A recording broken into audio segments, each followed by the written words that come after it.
Okay.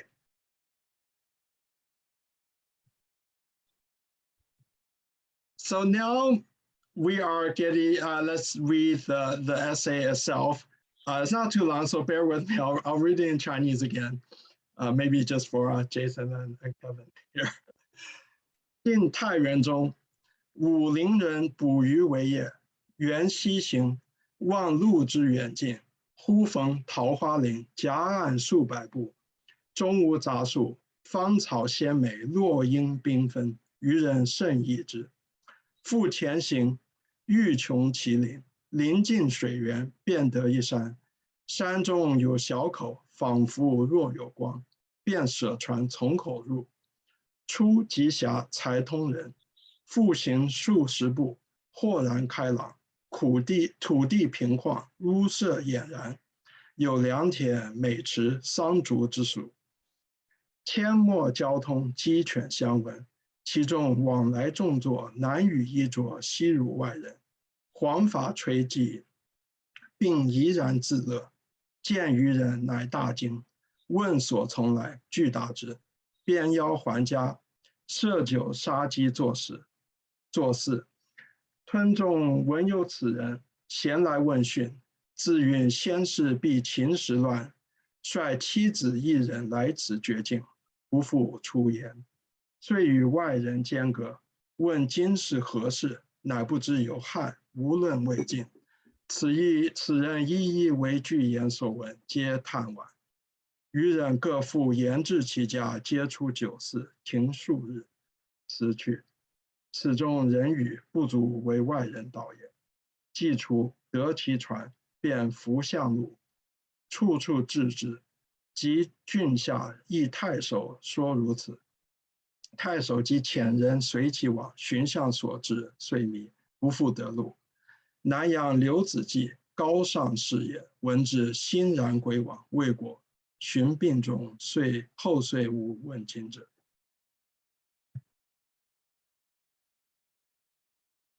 Okay, now in English. During the Taiyuan era of the Jin dynasty, there was a man of Wulin who made his living as a fisherman. Once, while following a stream, he forgot how far he had gone. He suddenly came to a grove of blossoming peach trees. It lined both banks for several hundred paces and included not a single other kind of tree. Petals of the dazzling and fragrant blossoms were falling everywhere in profusion. Thinking this place highly unusual, the fisherman advanced once again in wanting to see how far it went. The peach trees stopped at the stream source, where the fisherman came to a mountain with a small opening through which it seemed he could see light. Leaving his boat, he entered the opening. At first, it was so narrow that he could only barely pass, but after advancing a short distance, it suddenly opened up to reveal a broad, flat land with imposing houses, fertile fields, beautiful ponds, mulberry trees, bamboo, and the like. The fisherman saw paths extending among the fields in all directions and could hear the sounds of chicken and dogs. I want you to remember this verse. The sounds could hear the sounds of chicken and dogs.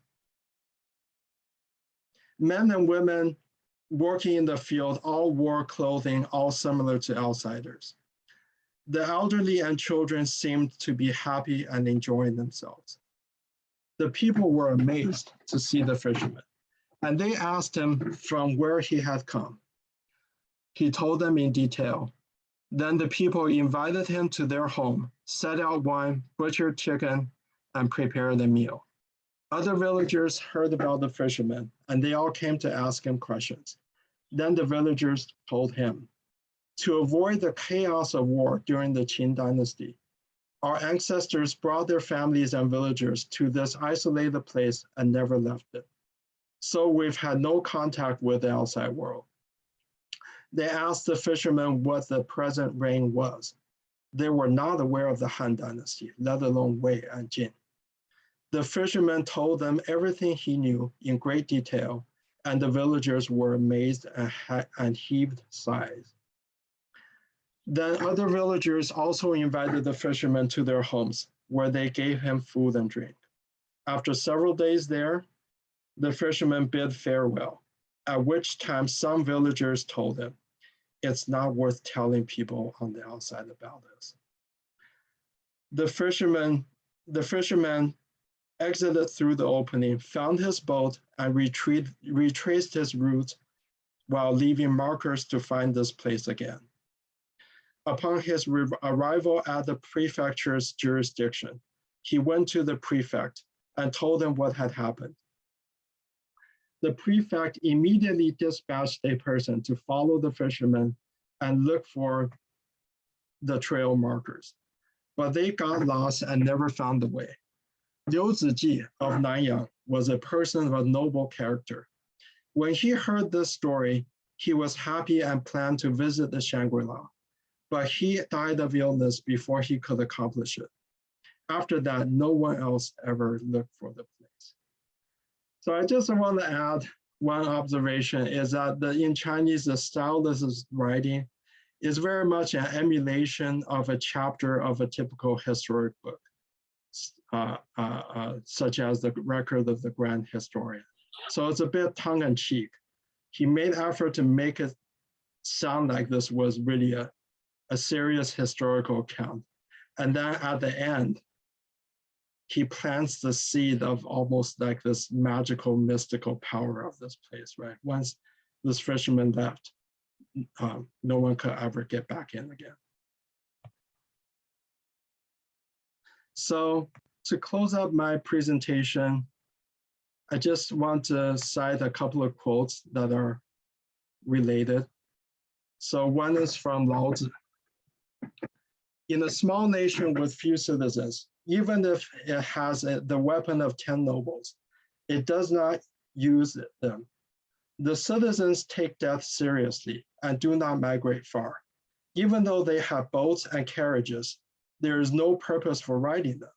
Even though they have armor and soldiers, there is no purpose to put them into formation. Effect the citizen to return to knotting ropes for records, find deliciousness in their food, beauty in their clothes, contentment in their dwellings, happiness in their customs. Neighboring nations look after each other, and here it is, sounds of roosters and dogs are mutually audible. Citizens in neighboring states live out their lives without reason to visit one another. So a lot of people read the Peach Blossom essay as kind of a Tao Yuanming's realization of this Taoist utopia in Lao Tzu. But there are also other people who argue against that, saying that Lao Tzu's vision is these small nations that are separate, and it has a different flavor from what Tao Yuanming is describing. So anyway, that's up for you to interpret. Now, Confucius said a couple of things from him as my final slide. The master said, with sincere faith, he unites the love of learning. Holding firm to death, he is perfecting the excellence of his course. Such a one will not enter a tottering state, nor dwell in a disorganized one. So basically, stay away from nations that are in chaos. And best not to even enter them. When right principles of government prevail in the kingdom, he will show himself. When they are prostrated, he will keep himself concealed. When a country is well governed, poverty and the mean condition are things to be ashamed of. When a country is ill governed, richness and honor are things to be ashamed of. So I want to point out in Chinese, when in the part where it says keeping oneself concealed, the character is yin. Yin is also the character used in the noun yin shi, which is a hermit philosopher. And Tao Yuanming has been labeled by many as a hermit philosopher. So there's some connection with this stuff. And another quote from Confucius is, the master said, the Tao is not prevailing. I will get upon the raft and float about on the sea. Okay, so with that, with Confucius as our closing statement, I will stop yapping and open up for everyone else to chat. Thank you very much.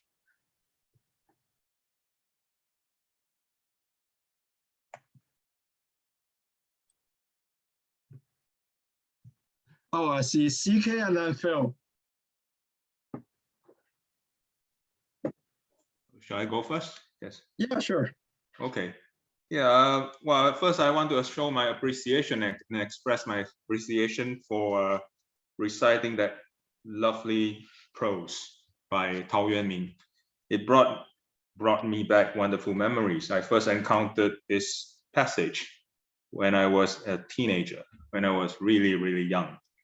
And it has been so many years since, decades since, that I have got the opportunity again to reread it. I mean, I read it before this session, but there have been so many things that happened in between. So reading this again brings back a sense of calmness and serenity in our troubled age.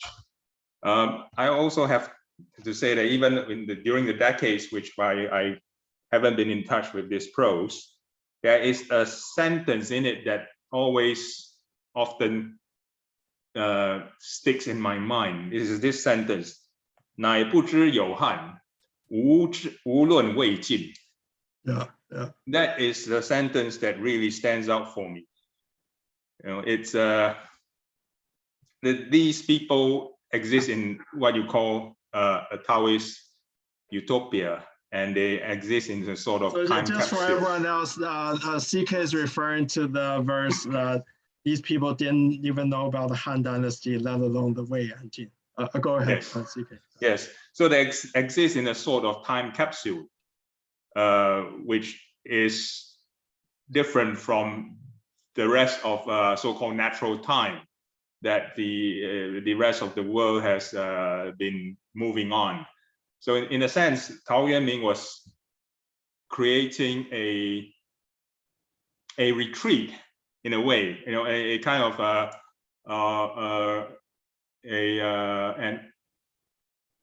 an intellectual or imaginary retreat for especially intellectuals during a period of strife to kind of aspire towards. And I think he succeeded. I mean, this passage, and I think he was already immortalized before that, but this passage really put him into the pantheon of the literary immortals. Yeah. And in Taiwan recently, there is I think a stage directing called 暗恋桃花源. I think it was also along the same idea. Yep. Oh, okay. Yeah, I think CK is referring to a stage play recently in Taiwan called Secret Love of the Peach Blossom Source. And thank you so much for CK. I think thank you for sharing the feelings, because I think this is part of the essence of this style of writing. It's the mental sublimation when you read it. So I really appreciate everyone who share their mental response as you read this piece.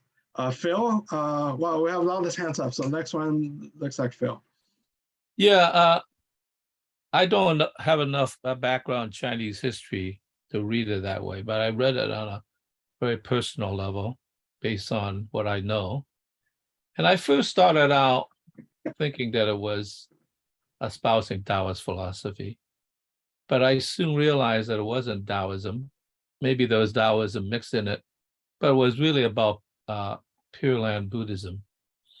And it was about enlightenment. The interesting thing was that he went into this Pure Land on his own through a narrow passageway. And now the Pure Land Buddhism, the Buddha is a Buddha of compassion to create a religion, a retreat for people who couldn't make it on their own and needs to be helped. Okay, so that's a Buddha of compassion. The interesting thing is he went there, and you would think that he first would stay there. But then what happened when he realized living there that these people were not at the right level? So there's a criticism in this. And the reason is that, first of all, he found out that they were eager to find out about the past, even though they're living in heaven, so to speak. They want to find out the past, what's happening there and all that. The other thing was they killed some chickens. So there's death in heaven, which is interesting. So I began to think about his mortality. He understood mortality. And he began to understand that what the later Buddha understood, that samsara is nirvana. And so he began to realize that the real life was actually a life of enlightenment, if you could see it as enlightenment. So he went beyond escaping into the Pure Land and returning to earth, to returning to his life. So now he could live not as a mere fisherman, but as a fisherman that is enlightened and understand that he is part of the world, that samsara, in fact, is nirvana. And that was the interesting thing, is that he returned to the drudgery of the work. But the work itself now has a whole new dimension, whole new meaning, because he was one of the few who made it alone. He got there and he didn't need the Pure Land.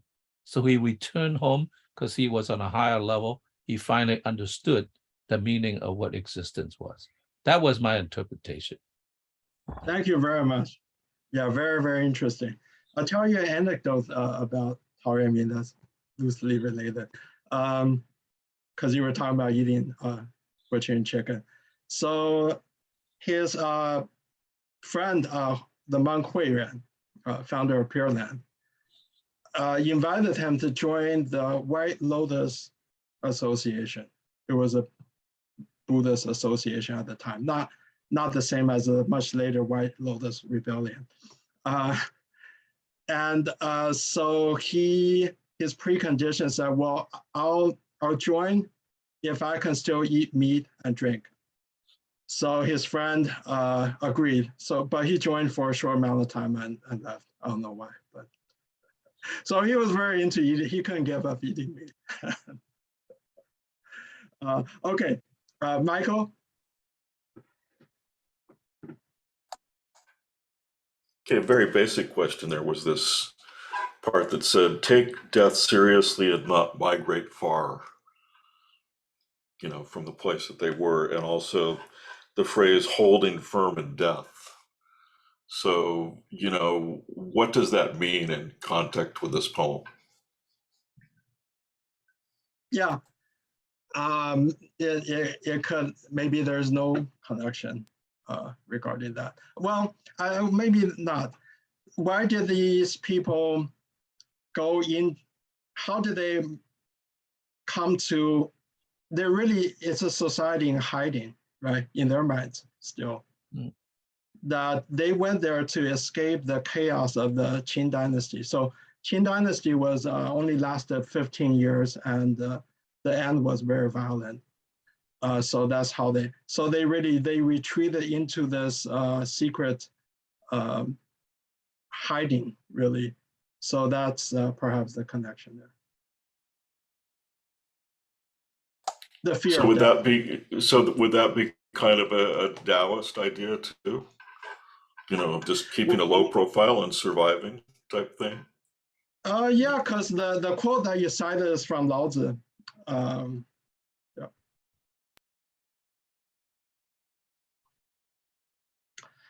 Certainly keeping a low profile is very much a Taoist idea, yeah. Thank you. Kevin? Yeah, two things. First, I explain my two posts. First, we talk about this field and garden lifestyle. One girl called Li Ziqi is born in mainland China in 1990, about 30 years old. He got a YouTuber vlog about 17 million. So basically wear the clothing like traditional clothing, do everything she do from plants, then cooking, live with her grandmother.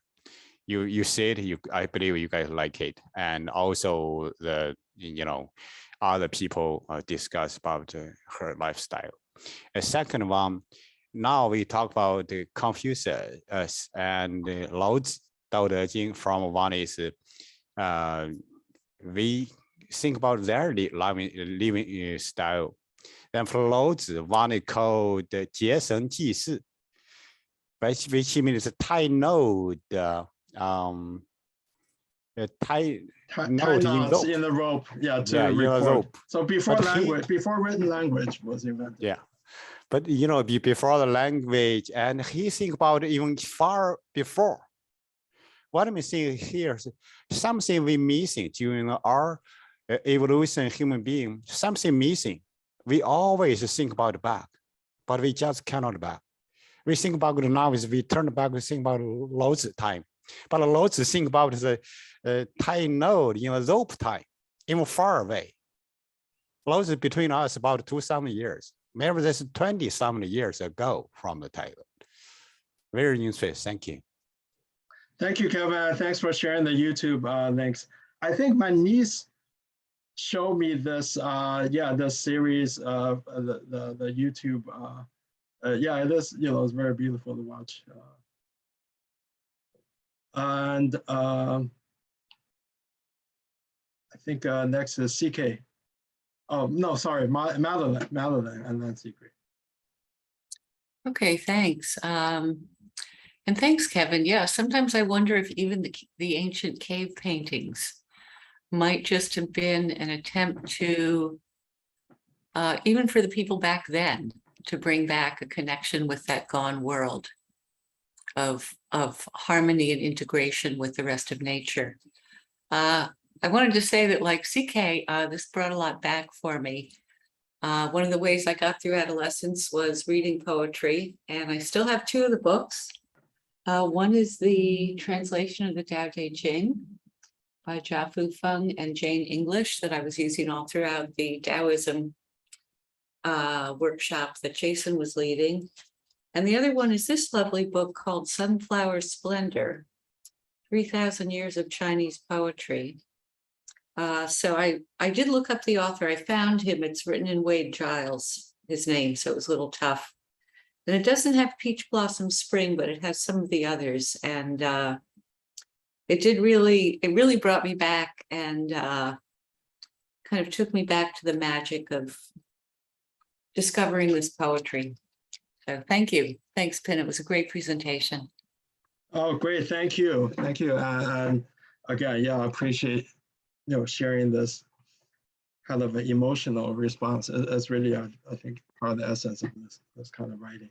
I think, I see Michael and CK's hands up. I don't know if they're leftover hands or I'm gonna, sorry, since Suki has spoken less, I'm actually gonna jump to Suki first. Thank you. Also, a certain background I want to add. The prose we just read actually was the preface of a poem about the peach spring. So actually, I want to. Is it possible I can share my screen so we can read together? Yeah, excellent. I just need to make you a co-host and then you can do that. So just 1 second. Yeah, so the story we read actually is a long footnote, the background story of the poem he wrote. So I feel it might be interesting to look at it together so we have a better understanding. Let me see, share my screen. Yeah, can you all See? Yeah, we see it. Mhm. Yeah, so maybe I just read it. Peach Blossom Springs. When the king of Qin transgressed the heavenly law, the sages left their homes and went ashore. When helmets Huang and Qi went to Mount Shang, first settlers in the springs came in again. The early footprints are covered now with weeds. The totem bypaths are buried now by reeds. In the fields, each person does his very best. At sunset, they go home and take a rest. Bamboos and mulberries grow in such mild clime, while beans and crops are planted in their time. They raise silkworms and plow the fields in spring. When they reap crops, they need not pay the king. On bush roads, no men are seen to go, but dogs are heard to bark and the cocks to crow. They make sacrifice in ancient ways. The children sing their songs with ringing voice. The gray hair have pastime of their own choice. When grass grow lush, they know that spring's live. When trees wither, they see autumn arrive. Although they do not have an almanac, the change of seasons help them mark the track. Their lives so full of joy and the bodies fit. They have no need to live by their wit. This wonder, hidden for 500 years, it opened to the world as unspoiled spheres. Their simple way of life is worlds apart and shuts its door to the world from the start. How can a person from the maddening crowd accept to know utopia beneath a shroud? Oh, that I soar to the sky on gentle breeze and find the man of my ideal like these. I feel this is more elaborated, translate into English, more rhyme. Yeah, I kind of like it. Put them together. I feel it's more 300 degrees to understand the piece, the whole piece. Thank you. Thank you very much. Yeah, thank you. That's really, really helpful. CK.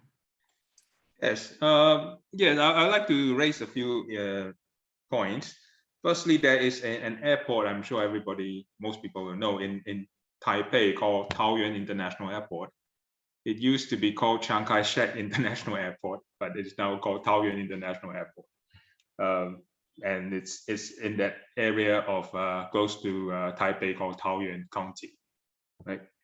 Then I think in a certain sense, the province of Fujian was also behaving in some ways like the peach blossom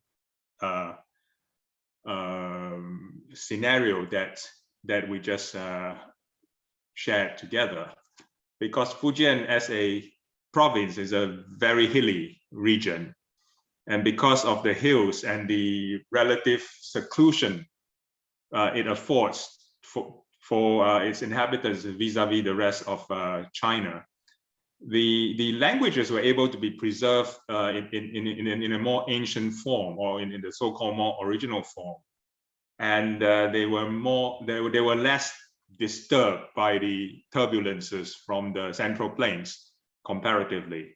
So in a sense, that province itself was behaving or acting in a certain way, not unlike, I'm not saying it's exactly similar, but it's not unlike what Tao Yuanming described in his passage. I mean, it's not to the extent of 不知有汉无论魏晋, because they were still ruled by various dynasties, but they were left relatively undisturbed, because it's much harder to rule Fujian because of the hills and the isolation that kind of terrain affords its inhabitants. And lastly, it's interesting to compare Tao Yuanming's Taoist Utopia with Thomas More's Utopia. You know, they both have an idealized state of existence, but perhaps it's just a matter of prejudice. I find that Tao Yuanming's Utopia more pleasant when I read it than Thomas More's Utopia or Sun City. You know, it's just I guess it's probably because of the the naturalness and the sophistication, as well as the ease whereby he introduced this concept through his prose. It's not heavy laden like when I read Thomas More's Utopia. You know? So it's more literary in that sense. Yeah. Yeah, thank you, CK. A lot of very interesting points. Yeah, also, yeah, as you were saying about Fujian, yeah, I think, and the same similarly can be applied to southeastern China. In Zhejiang, which province just north of Fujian, you know, my dad from there, he tells me you try, you know, in the olden days you travel like 40 miles and the dialects are mutually unintelligible. So it's, you know, a lot of very hilly regions. And I'm sure you know, I don't know much about Jiangxi, but it's probably, I'm pretty sure Jiangxi is similar to where Tao Yuanming lived. So these stories have some, a story like this had extra credibility, really. You didn't have to suspend as much disbelief. Also, another, Phil talked about the Buddhist influence, which was very insightful, I thought. There's also religious Taoist influence too, is this, in the religious Taoism, there are either 36 or 72 celestial caves. Maybe Jason can correct. Is it 36 洞天还是72洞天? 36, I think. 36, yeah, 36 celestial caves. So these are people, you know, places like ideal places for these hermits and people who want to meditate their way to become deities to go and hide. So I think. Excuse me, again, I cannot put my hand up. So can you hear me? Oh, okay, yeah, Jason, yeah. Yeah, I'd like to share my reading on this one. Probably different than most of people. When I read this one, I feel it's an early manifestation of anarchy. Okay, so basically they say Tao Yuanming try to prove, right? They live a peaceful, nice life. They don't care. The dynasty has been changed from Qin, from Han, okay, from 3 kingdoms, from Jin, okay. So the dynasty has been changed so many, and their type, they don't need to know. So I think that's an early manifestation of anarchy. So that's another interesting I like to share. And then yeah, I think today's section is pretty good because next week I have been struggle for a long time. I decided to put the romance of the 3 kingdoms. So basically built the history between the Jin dynasty and the Han dynasty. That's the history part. And then Pin just talk about the religious style, and Phil also talk about Buddhism. That's also start to have an influence during that time. So I think that's another good connection, you know, here. Thank you. Yeah, thank you very much, Jason. Yeah, that perspective is very important. A lot of people say, well, read it as a protest piece, actually, a social and political protest piece. Karen, and then Phil. Thank you so much for the presentation and for introducing me to this poem. And as I was reading it, I was having this sense of sort of deja vu, and that maybe I had read something in Chinese literature that had a similar theme of people discovering a passageway through mountains into a valley where people had been left alone for a long time. So I'm wondering if this, and I think the only Chinese literature I've read is Outlaws of the Marsh, and it took me so long to get through. I don't remember all the plot points. I don't know if it's coming from there, but does this become a reoccurring theme in Chinese literature, is it traced back to this, or is this sort of echoing an earlier theme of sort of undiscovered peoples? Okay, yes, it is a recurring theme. He was probably the earliest person who wrote a very famous piece on the story like this, I would think. So his time was about 1,500 years ago. Outlaws of the Marsh was written about 600 years ago, I think. And but the concept was that philosophical perspective was much earlier. As we discussed here, he's kind of a, of course, he's a thinking person. So he's received all these different philosophies, Confucianism, Taoism, Buddhism, religious Taoism. And of course, in his mind, all these things are synthesized. And he wrote this piece. I don't think he wrote it. It could very well be, I don't think he wrote a piece saying, oh, I'm going to write a piece about the Buddhist utopia or Taoist. This is just what came out of him naturally. Phil and then Michael. Yeah, an important aspect was, when I saw the poem, the first thing I saw was a Chinese painting. Yeah. So I looked up the Chinese painting, and it kind of didn't quite make sense to me in this sense. The painter was, I looked him up, I think Hui Yang. He was a Ming Dynasty painter. So this was a late painting talking about early poem. So I thought to myself, well, wait a minute, like maybe they're just finding one that sort of match and so forth. And then I came to realize in some sense that it was, the poem had set a kind of, how should I say, a tradition or a style. Because there's no early paintings that early that would have been, instituted in, as the paradigm of Chinese painting. And this Ming Dynasty painting was, I do not believe is the finest, but nonetheless, it was in that tradition. And it seems to me, what's important about this poem is that it set a tradition, a beginning.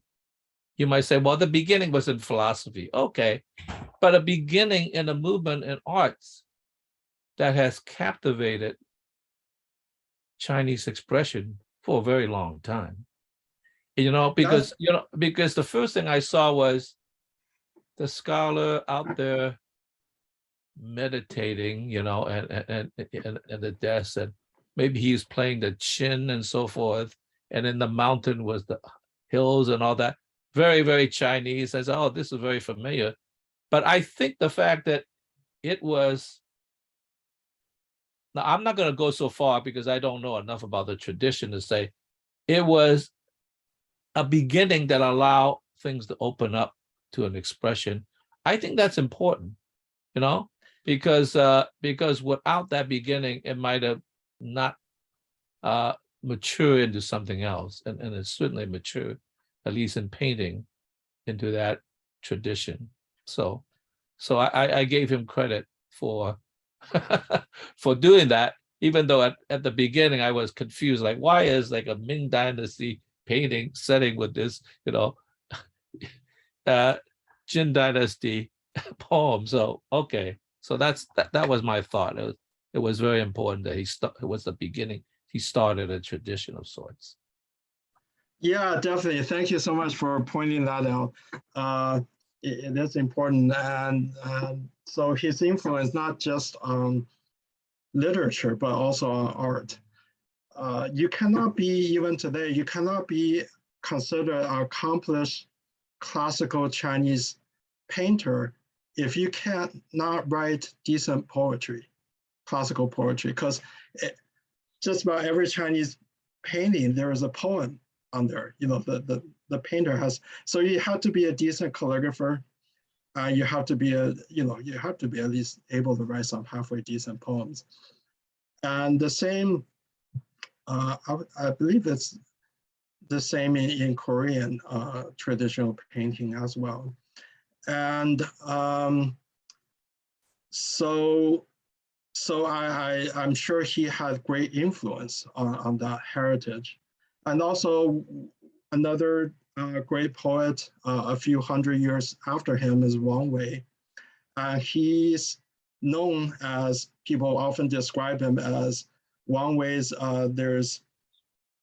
there's painting in his poetry and there's poetry in his paintings. He was also a very famous painter. So yeah, just to add to what you just said. Michael, CK, and then Madeline. Thank you, and I have enjoyed the presentation. And I can't really put this very eloquently because I don't know that much about Taoism and, you know, Confucianism and Buddhism and all those things. But is it possible that he's actually talking about Shangri-La as a place that he ideally lives in his daily life, in every moment, that actually it was hidden from people that he is actually living there, and that that it's really this place of dwelling in terms of his thoughts. Okay, so it's not like it's some place that is apart from where he is, but it's where he is. You know, just kind of like an idea, and I don't know. In other words, you know, people, I think in the West, we think of, you know, another place like heaven, okay, kind of a Western idea of utopia, okay. But this is seemed to be a completely different idea of what utopia is, and not a place, but a place where they're dwelling in terms of, I guess, what in their Confucian ideals, or I don't really understand it. I'm not putting it very eloquently, but is it possible that this poem is referring to an internal life of the poet and where they're living? It's very possible.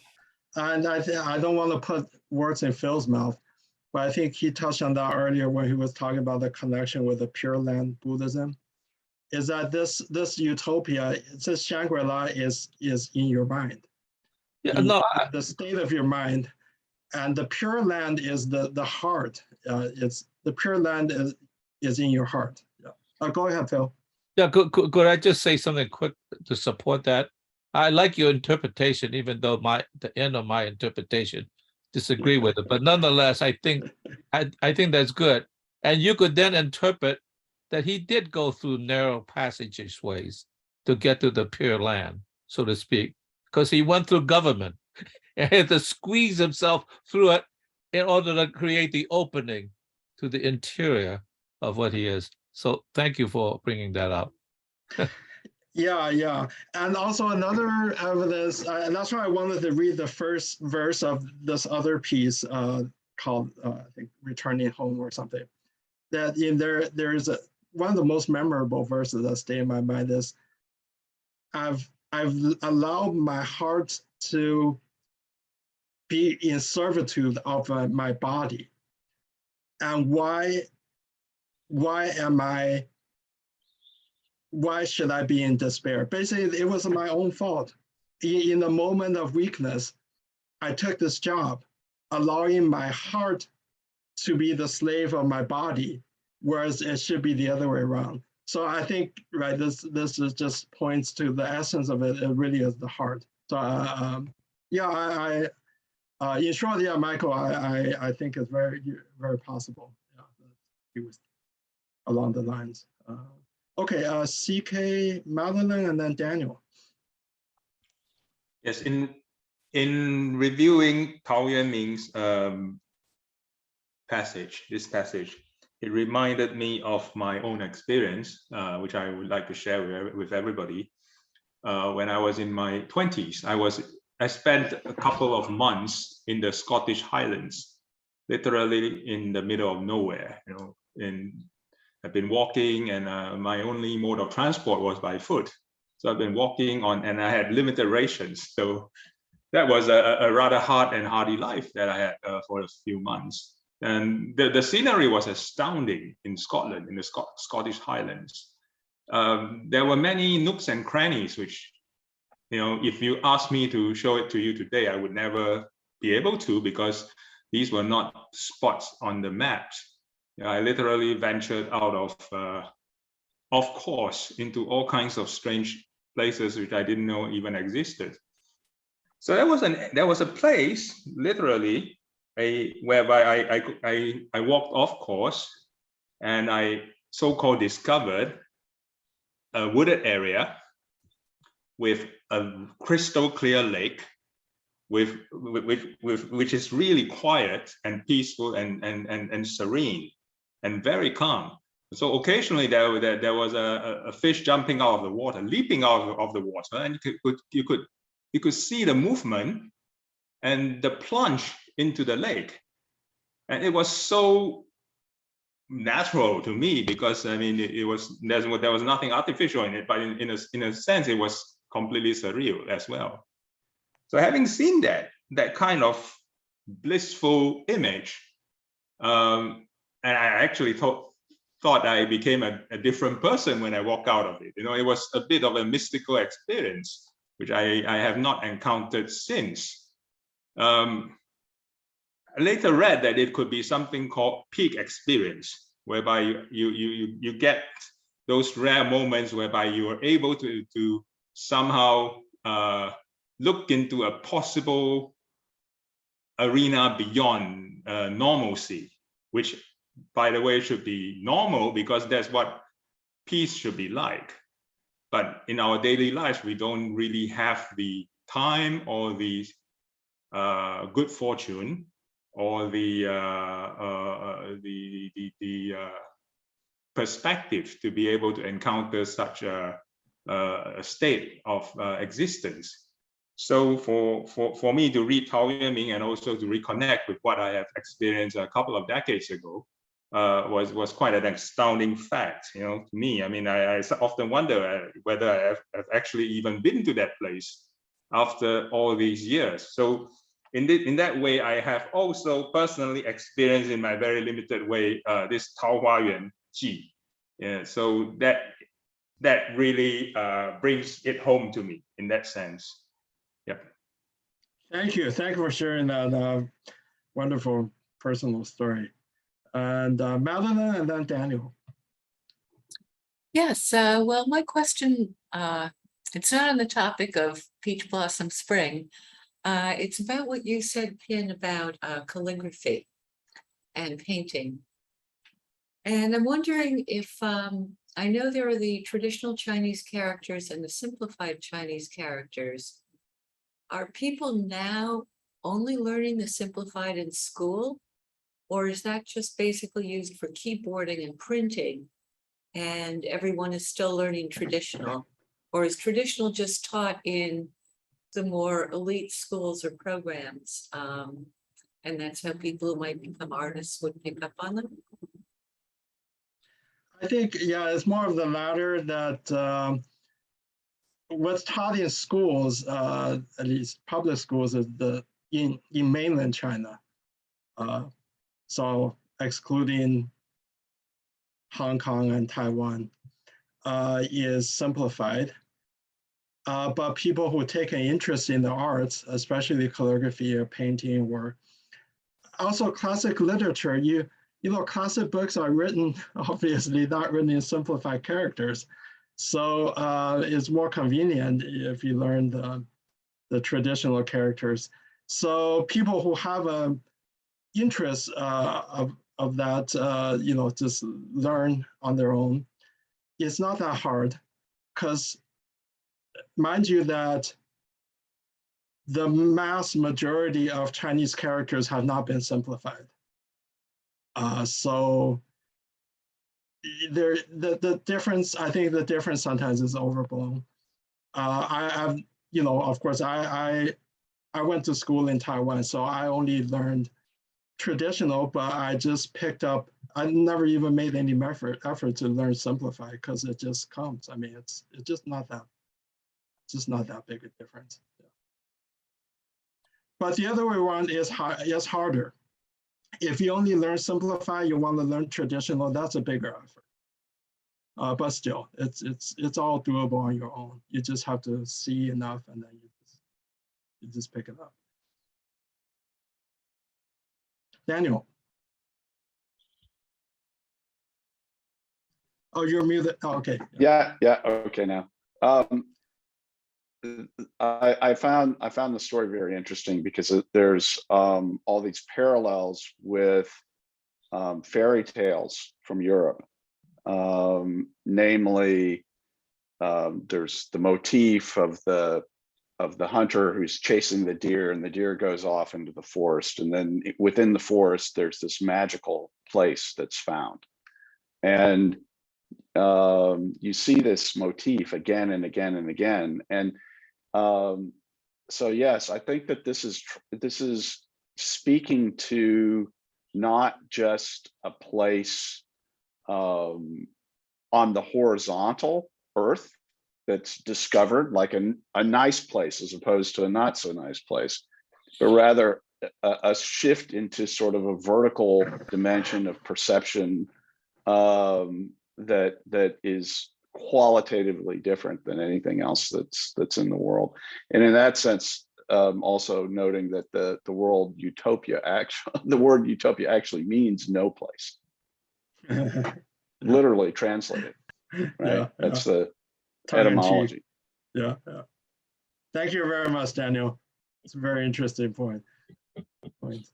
Suki and then Phil. Yeah, I want to reply to Mandalin's question about traditional and simplified. I got education in mainland China. So in mainland China, all school, they only teach simplified. And Hong Kong, Taiwan, Macau, and overseas, like in Chinatown, in New York, Chinatown, the newspapers, the posters in the stores are traditional Chinese. And the simplified Chinese is only brought to in China after Communist Party took China, because they want to enlighten people. They want people feel they get educated, so they make the word simpler for us to study. But actually took a lot of the meaning why the word is formed, like love. In the simplified version, the love has no heart. That's a joke. That it's like it's ruined the original why this word is formed. And then back to the piece itself, I want to share. He wrote that piece when he was 57. Yes, 51, 57. Then after that, 6 years later, he passed away. So that's why. Peach blossom spring in our outer world in Chinese, in mainland China at least, we see more negative, because they see that's the swan song of swan song. It's very beautiful, but it's very going downwards. So I want to share that. And also peach has a interesting meaning in Chinese culture. Actually, peach has symbol as love or sexuality. Youth. So when we say you have luck in love life, we say you have the fortune of peach blossom. So for our old man, didn't have a wife and was always in fighting with his wife, I feel like there's certain frustration in terms of his love life or even sexuality. I don't know, but just something. Even I just want to add that angle, which I would never thought of when I learning that in high school.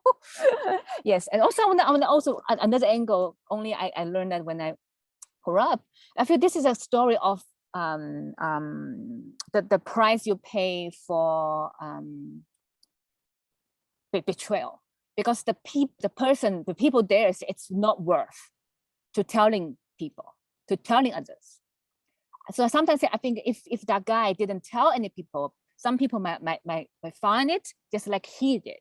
But because now they set a goal, when you really want to set a goal, that disappeared. So I feel that's the cost people pay for this guy. Maybe he has his own personal agenda. He wants to tell stories. He wants to have some self-importance, right? So that's another angle I see that. So it's kind of sad ending, even it's beautiful scenery. Yeah, thank you. Well, yeah, thank you for bringing up the ending.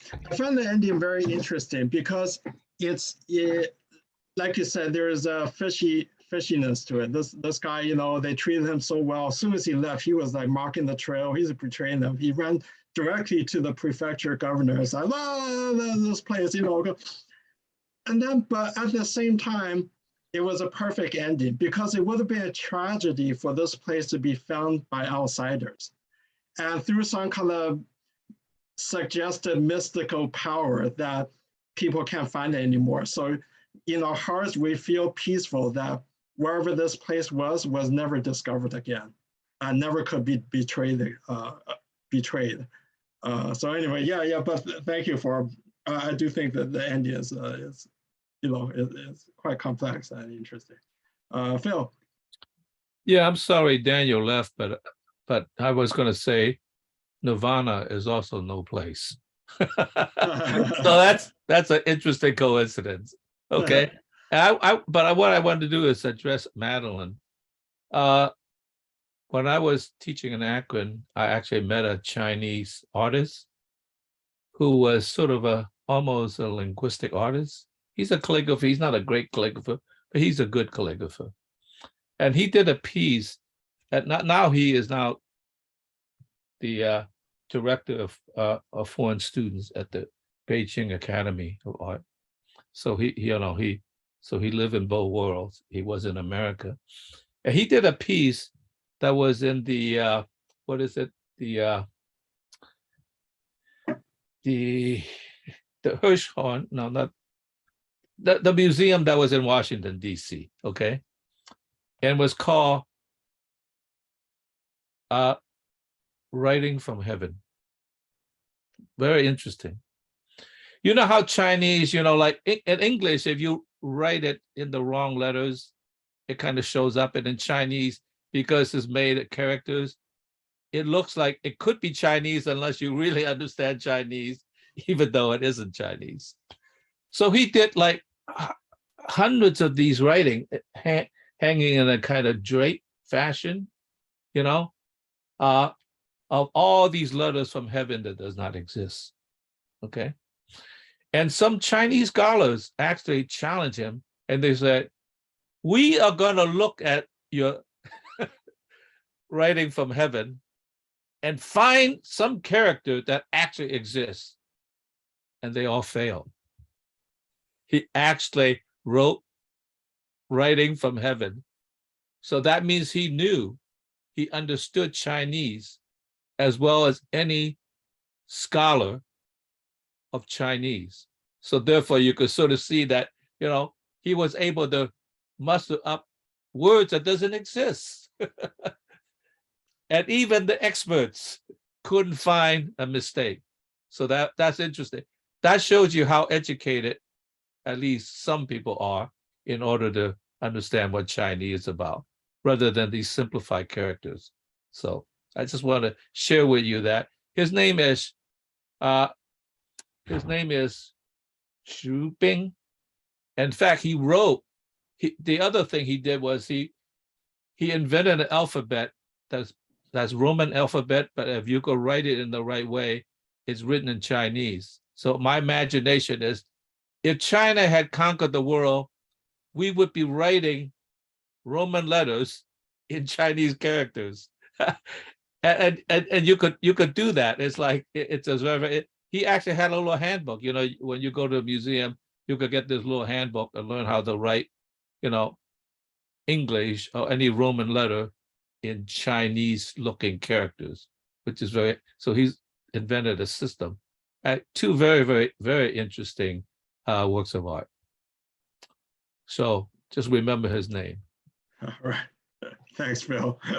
It reminds me actually of the Taoist monks when the mediums write stuff. They write a lot of stuff that it looks kind of like Chinese, but nobody can read it. But they somehow mean something. So anyway, CK. Yeah, I just want to comment a little on the ending. The ending is, as you said, a perfect one because the inhabitants were not found by the magistrate and therefore were left undisturbed. And that's the way it should be. And that's the way it ought to be. Otherwise, it would be tragic, as you have said earlier. In some ways, it reminds me of some of the Amazonian tribes that are being discovered by modern humans. So now that they have been discovered, we cannot undiscover them, or so-called discovered. I mean, and their trajectory will be changed forever because of contact with the big bad world of ours. Probably will lose their lifestyle, and they will probably even be exterminated before they even have a chance to so-called catch up with us. So in that sense, it's the best ending. And also, the French scientist, philosopher have a good way to describe humans. And he used to say, the more I look at man, the more I love my dog. So it's, I think it's a great illustration of why you shouldn't be too kind to strangers, or they might betray you to the dogs. Right? All right, thank you, CK. Well, I don't see any more hands up, and it's 8 minutes after our time. So thanks, everyone. It was a great discussion. I really enjoyed it. And Thanks a lot. Thank you. see you Thanks next a lot. time. See you next time.